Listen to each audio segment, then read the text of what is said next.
মুসলমান তো কখনো দাঁড়িয়ে দাঁড়িয়ে দেখে না। মুসলমান ছেলে রাস্তায় অ্যাক্সিডেন্ট করলে কোন হিন্দু পথচারী তো দেখে না।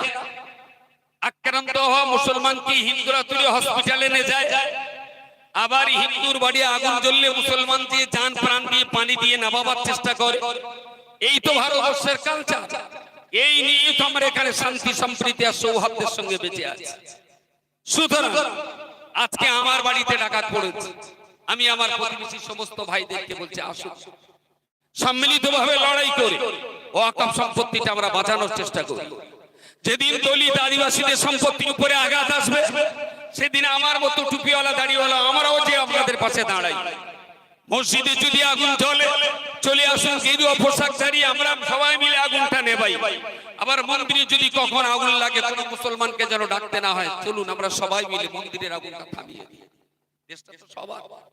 সুতরাং এই ওয়াকফ সম্পত্তির মুভমেন্ট নিয়ে এই আন্দোলনটাকে হিন্দু মুসলমানের আন্দোলনে বিভাজনের যে ষড়যন্ত্র কেন্দ্রীয় সরকার করেছে, এই ষড়যন্ত্রকে আমরা সর্বনাশ করতে, এই ষড়যন্ত্রকে আমরা নস্যাৎ করতে চাই, এই ষড়যন্ত্রকে আমরা জীবন্ত কবর দিতে চাই।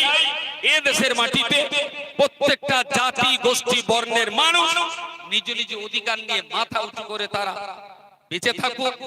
বিশ্ব সভায় ভারত আবার শ্রেষ্ঠ আসল হবে, এই আদর্শ এই মূল মন্ত্র নিয়ে আমরা সবাই মিলে যদি সংগ্রাম চালিয়ে যাই নিশ্চয়ই এদেশটা একটা ভালো জায়গায় আমরা পৌঁছে দিতে পারবো।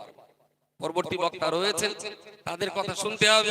বিশ্বনাথ একটু একা হয়ে যাচ্ছেন, কিছু করার নেই। আমাদের ভানুদাকে আবার উনি আবার বাদুড়িয়া যাবেন, আমাদের আর একটা কনভেনশন সমাবেশ সেখানে চলছে। আমি ভানুদাকে একটু নিয়ে যাব সেখানে, যার জন্য ভানুদা আগে কথা সভাপতি